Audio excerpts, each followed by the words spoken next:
بسم اللہ الرحمن الرحیم. ناظرین، فارماسوٹیکل کمپنیوں اور کسٹم حکام کا جو گٹھ جوڑ ہے اور پھر تیسرا ایک کردار ایچ ڈیب والے بیچ میں ہے، اس حوالے سے ہم بات کر رہے تھے. یہ پروگرام کا تیسرا حصہ ہے اور ٹیکس جو ہے کیسے چوری کیا جاتا ہے، ایچ ڈیب کی کیا ذمہ داری ہے اور ایچ ڈیب کو آج تک پکڑا کیوں نہیں گیا، اس حوالے سے مزید بتائیں گے. جناب میرے ساتھ اسٹوڈیو میں موجود ہیں ایس ایچ بنگش صاحب. السلام علیکم بنگش صاحب. جی وعلیکم السلام مانگر صاحب. بنگش صاحب، یہ ایچ ڈیب جو ہے اس کی جو ذمہ داری تھی، اس نے تو ایک برج کا کام کرنا تھا گورنمنٹ اور فارماسوٹیکل کمپنیوں کے درمیان، کہ ان کو کیا سہولتیں دینا ہے اور انہوں نے ٹیکس کیسے ادا کرنا ہے اور بیرون ملک سے کون سے میڈیکل آلات ان کو منگوانا ضروری ہیں. لیکن یہ اس نے تو اپنا کام چھوڑ کے اس نے پل کا کام کیا فارماسوٹیکل کمپنی بٹوین کسٹمز حکام، اور وہاں پہ ٹیکس چوری ہوتا رہا. تو کسی کی نظر نہیں پڑی ان کے اوپر؟ بہت شکریہ مانگر صاحب. اول تو یہ ہے کہ ہمیشہ سے ہی نظر سے چوکتے رہے ہیں، اس بار نظر پڑ گئی ہے. ایک جس طرح ہم نے پہلے کے ایک دو پروگراموں میں ہم نے یہ ذکر کیا تھا، اس پروگرام کے پارٹ 1 اور پارٹ 2 میں، کہ انٹیلیجنس الرٹ جاری ہوا تھا جس سے یہ ساری کہانی منظر عام پر آئی تھی کہ ایچ ڈیب نے ایک خط لکھا ہورا فارما کے کہنے پر کسٹم احکام کو کہ یہ جو سیوچرز ہیں یہ ڈسپوزیبل آئٹم ہیں، جبکہ اوریجنلی یہ نان ڈسپوزیبل آئٹم ہیں. اب یہ نان ڈسپوزیبل آئٹم کو ڈسپوزیبل قرار دینا یہ صرف اس بیس کے لیے تھا تاکہ ان کو ٹیکس چھوٹ مل سکے. اور جس طرح ہم نے پہلے ذکر کیا تھا کہ ایچ ایس اور پی سی ٹی کوڈز کے تحت ہر پروڈکٹ کے اپنا 0% سے لے کے 100% تک ٹیکس ہے، اور ہم نے فیکٹس اینڈ فگر بتائے تھے کہ کس طرح چند دنوں کی واردات میں 33 کروڑ روپے سے زیادہ کا ٹیکس چوری ہوا. اب یہ تو صرف چند ایک کمپنی ہے نا کہ جس کمپنی کا ہمیں یہ گھوٹالہ سامنے آیا ہے. اب ایچ ڈیب ایک ایسی ایسوسیشن ہے جس کے ماتحت 100 سے زائد کمپنیز ہیں مانگر صاحب. اب یہ 100 سے زائد کمپنیز کا لیڈر ہے اور اس نے کس کے ساتھ مل کر کتنا نقصان پہنچایا ہوگا قومی خزانے کو، یہ تو تفتیش ہونی چاہیے. جس طرح ایک انکوائری ایف بی آر میں کنڈکٹ ہو رہی ہے ہورا فارما کے، اس میں ہمارا مطالبہ یہ ہے قومی خزانے کو فائدہ پہنچانے کے لیے کہ اس میں صرف ہورا کی جو مینجمنٹ ہے یا جو آنرشپ ہے اس کی انکوائری نہیں ہونی چاہیے، اس میں ایچ ڈیب کے چیئرمین سید عمر احمد اور دیگر افسران کو بھی شامل تفتیش کرنا چاہیے. کسٹم کے جو لوگ ہیں جنہوں نے ٹیکس چھوٹ دی ہے، ایچ ڈیب کے چیئرمین اور ان کے افسران اور کسٹم افسران جنہوں نے ان کی سہولت کاری کی ہے، اور یہ ایک ٹرائکا ہے. لیکن پرابلم یہ ہو جاتا ہے نا کہ اب یہ معاملہ اس کی تفتیش شروع ہوئی ہے نا جی، ایف بی آر والے کسٹم والے دوستوں کی وجہ سے مجبور ہو جائیں گے اور گے. ادھر حرین والے جو ہیں وہ ہورا والے جو ہیں ہمیں پتہ ہے کہ وہ بریف کیس لے کے پہنچ جائیں گے، تو پھر ہمارا ضمیر جو ہے نا سونا شروع ہو جاتا ہے. جی ایسا ہی تو اسی وجہ سے تو ہماری معیشت کا بیڑا غرق ہوا ہے. یہ تو جب تک وزیر اعظم یا اسحاق ڈار صاحب یا کوئی بھی جو ملک کا بااثر ادارہ ہے جب تک اس کو خود مانیٹر نہیں کرے گا یہ سلسلہ نہیں رکے گا.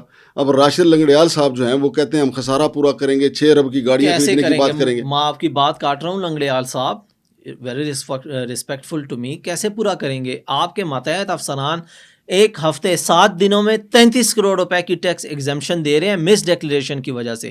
اور وہ مس ڈیکلیریشن کوئی ایسی مس ڈیکلیریشن نہیں ہے کہ جس کو وہ سمجھ نہ سکے کسٹم افسران. جب میں ایک میڈیکل کا بندہ نہیں ہوں، جب میں ریسرچ کر کے پتہ لگا سکتا ہوں کہ سیوچر نان ڈسپوزیبل آئٹم ہے، اور یہ نان ڈسپوزیبل آئٹم اس طرح ہے کہ اس کو کسی میں نے یا کسی عام ڈاکٹر نے نہیں قرار دیا، اس کو یورپی یونین میڈیکل ڈیوائس ریگولیشن نے، ٹھیک ہے، یونائٹڈ اسٹیٹ فارما کاپیاز نے، یورپین فارما کاپیاز نے ڈکلیئر کیا ہوا ہے کہ یہ نان ڈسپوزیبل آئٹم ہے، اس کے اوپر ایگزیپشن بنتی ہی نہیں ہے. لیکن یہ جو ایچ ڈیب کا کردار ہے نا یہ بہت متنازع ہے مانگر صاحب. دیکھیں ایچ ڈیب جیسے آپ نے کہا کہ اس کا ایک کردار ایک برج جیسا ہونا چاہیے، ٹھیک ہے. اب وہ برج اس لیے ہونا چاہیے کہ یہ جو ہم $2 بلین کی امپورٹ کرتے ہیں میڈیکل ایکوپمنٹس کی، اس کو ڈیکریز کریں، اور یہ جو سامان ہم امپورٹ کرتے ہیں اس کو لوکلی پروڈیوس کرنا شروع کریں اور ہمارے پاس لوکلی اس کی جو پروڈکشن ہے اس کا پوٹینشیل موجود ہے.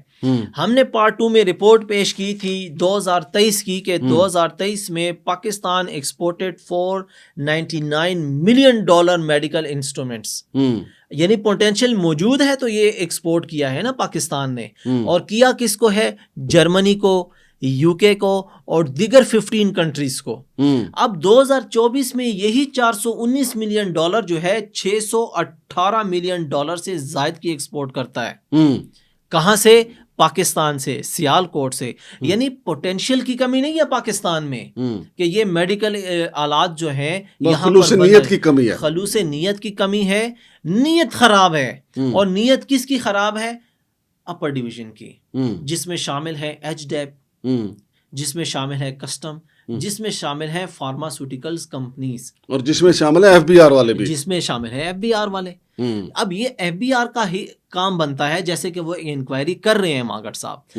ہماری ریکویسٹ یہ ہے کہ بھائی آپ اس انکوائری میں ایچ ڈیپ کو شامل کریں. بغیر ایچ ڈیپ کو شامل کیے اور بغیر ان ایف بی آر کے افسران, ان کسٹم افسران کے کہ جنہوں نے یہ سہولت کاری کی ہے, یہ انکوائری آپ کو کچھ نہیں دے سکتی. یہ ایک ٹائم کا ضیاع ہی ثابت ہو سکتا ہے. بالکل, کیونکہ اصل کردار دیکھیں جی, ہم نے لیٹر کا ذکر کیا کہ انہوں نے سید عمر احمد صاحب نے لیٹر لکھا ایچ ڈیپ کی طرف سے, اور انہوں نے کہا کہ جی یہ سیوچرز جو ہیں it's non disposable, it's disposable item ہے. ٹھیک ہے, تو کہنے کا مقصد یہ ہے کہ ڈسپوزیبل آئٹم تو یہ ہے ہی نہیں.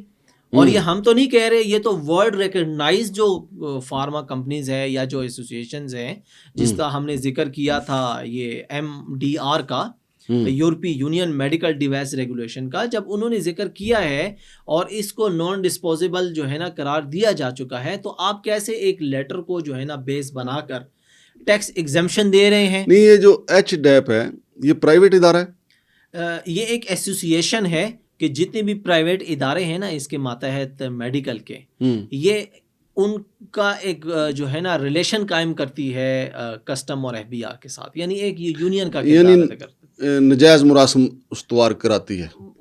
چاہیے تو یہ ہے کہ جائز کرے, لیکن یہ ناجائز کر رہی ہے. اس سے تو لگتا ہے کہ نجائز مراسم استوار کرائے جاتے ہیں, کیونکہ اگر جائز ہوتے تو قومی خزانے میں ٹیکس جمع ہوتا, اور یہ پول کا کردار گورنمنٹ کے, اور بلکہ $2 بلین ڈیکریز ہو جاتے. پوٹینشیل تو موجود ہے ہمارے پاس.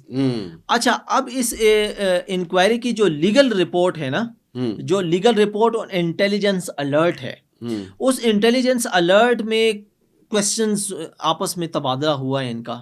ٹھیک ہے, کہ یہ ہے یا نہیں ہے یا نہیں ہے, جس میں جو ہے نا ان کے جو کوڈ تھا PCT کوڈ 9938 کی ڈسکشن شامل ہے. ٹھیک ہے, تو اس کا جو کنکلوژن لیگل رپورٹ نے دی ہے, وہ کنکلوژن بھی یہی دی ہے کہ بھائی انہوں نے مس ڈیکلیریشن کی ہے, اور یہ جو لیگل رپورٹ ہے یہ سجیسٹ کرتی ہے کہ ان کے اس حرکت کو روکیں. اب یہ الفاظ سنیں ذرا آپ لیگل رپورٹ کے, کہ ان کی اس حرکت کو روکیے اور قومی خزانے کو جو نقصان پہنچ رہا ہے اس سے محفوظ کریے. اب دیکھیں, میری ذاتی رائے یہ ہے کہ یہ جو لیگل رپورٹ کی کنکلوژن ہے, اس میں یہ سجیشن تو دی گئی ہے, لیکن اس کی جو کنکلوژن ہے وہ اس سے تھوڑی سی اسٹرکٹ ہونی چاہیے تھی.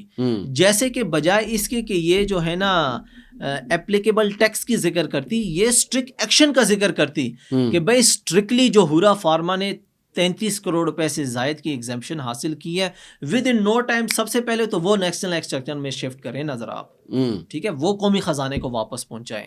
پھر اس کے بعد جیسے ہم نے پہلے ذکر کیا کہ ایچ ڈیپ کی مینجمنٹ یا ایچ ڈیپ کے جو اوپر لیول کے افسران ہیں چیئرمین سمیت, ہورا فارما کی مینجمنٹ, اعلیٰ جو مینجمنٹ ہے جو بھی ان کے ریپریزنٹیٹیو ہیں, اور کسٹم افسران جو کہ اس سہولت کاری میں شامل ہوئے, ان تینوں کو شامل تفتیش کریں گے, ان سے ریکوریاں کریں گے, ان کو سزائیں دیں گے, تب جا کے ہمارے سامنے باقی کارکردگی آئے گی کہ یہ جو 100 کمپنیوں کی ایسوسیشن ہے, 100 ایچ ڈیپ 100 کمپنیوں کی ریپریزنٹیٹیو ہے, ان 100 کمپنیوں میں سے کتنی کمپنیز ہیں کہ جنہوں نے اس طرح کے ٹیکس ایگزمپشن حاصل کیے ہیں؟ بہت شکریہ جناب SH پنگش صاحب.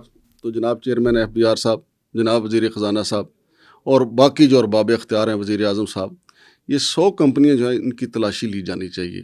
اب ایک ہورا تو نہیں ہے، ہورا تو چلے نظروں میں آ گئی، پکڑی گئی، اس کی تفتیش ہو رہی ہے. پہلی بات تو یہ ہے کہ ہورا کے حوالے سے جو انکوائری ہو رہی ہے وہ انکوائری جو ہے سپیڈی ٹرائل اس کا ہونا چاہیے.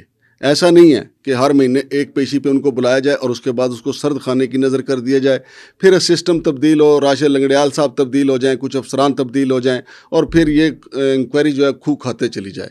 اگر دل لگی کے ساتھ، اگر حب الوطنی کے ساتھ یہ انکوائری کی گئی، یقین مانے ٹیکس چوروں کے انبار لگ جائیں گے، ہتھکڑیاں آپ کے پاس کم پڑ جائیں گی. اتنے لوگ آپ کو ملیں گے. وہ صرف پرائیویٹ نہیں ہوں گے، وہ کسٹم میں بھی بیٹھے ہوں گے، وہ ایف بی آر میں بھی بیٹھے ہوں گے، جنہوں نے قومی معیشت کا چکنا توڑ دیا ہے، جنہوں نے قومی معیشت کا لک توڑ دیا ہے. یہ سارے کے سارے پکڑے جائیں گے. لیکن شرط یہ ہے کہ انکوائری جو ہے وہ غیر جانبدار اور سپیڈی ہونی چاہیے اور سارے کے سارے ٹیکس چور جو ہیں وہ پکڑے جانے چاہیے. ناظرین، اس حوالے سے جو ایف بی آر تحقیقات کر رہا ہے، جو انکوائری ہو رہی ہے، اس پہ بھی ہم اگلے پروگرام میں بات کریں گے. اور ہورا کے خلاف جو کچھ، ہورا کے علاوہ کون کون سی کمپنی ہے، وہ ڈیٹیل اکٹھی کریں گے، پھر آپ کے ساتھ شیئر کرتے رہیں گے اور ارباب اختیار سے اپیل بھی کرتے رہیں گے، ان تک یہ معلومات بھی پہنچاتے رہیں گے. شمشاد مانگٹ اور جناب ایس ایچ بنگش کو اجازت دیجیے. اللہ حافظ.